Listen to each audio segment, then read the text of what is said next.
think about Brattleboro, there's the police department and the fire department and the hospital and the music center, and it's just part of the fabric of the town. That's Peter Amidon and his wife, Mary Alice. They're professional musicians who've played for audiences all over the world. And for decades, the Brattleboro Music Center has been an integral part of their lives. Because for them, music is more than a pastime. It's a value, and it's a value they instilled in their own children. Sam, our older son, when he was 3.5, we wanted him to start an instrument, and we got this little violin for Sam, and he took classes and Mississippi Hot Dog and all that. In fact, his picture was on the cover of the brochure. We're just so grateful that it exists. In 1987, Peter started the children's choir at the BMC. Almost 40 years later, his son Stefan carries on the tradition.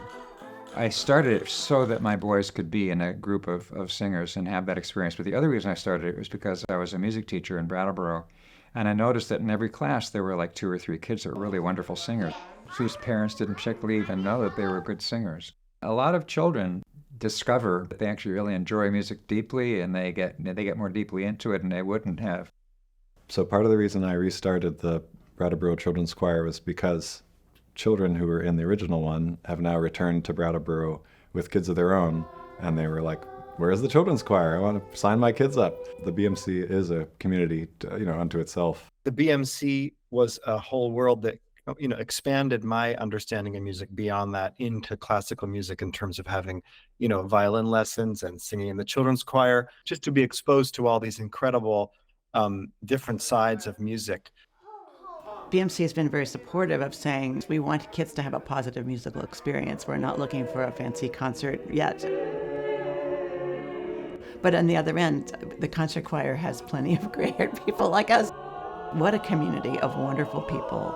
It's always been really important to us in terms of connecting to classical music. But now it's just, they're so broad, forward-thinking, creative thinking, and just looking ahead. It's just really devoted to making this work in really meaningful ways for people who are local, who love music, or who have children who don't even know they're musicians until they find out by going to the BMC.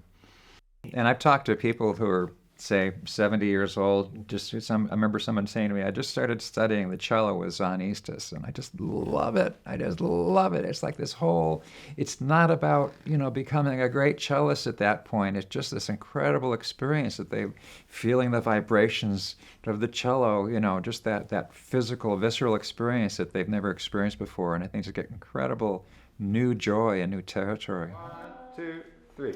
One cold and frosty morning. For 3 generations and counting, the Amidon family has made the BMC a staple of their lives.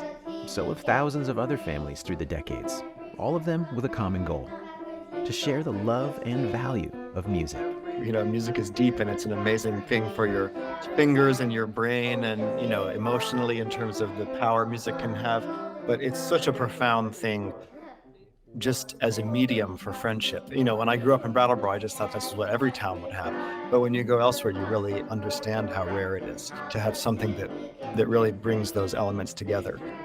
It's a bit of the jewel in the crown of Brattleboro, and it needs support to continue and be sustained. It's just a really wonderful resource that we shouldn't, take for granted. He was a gentleman.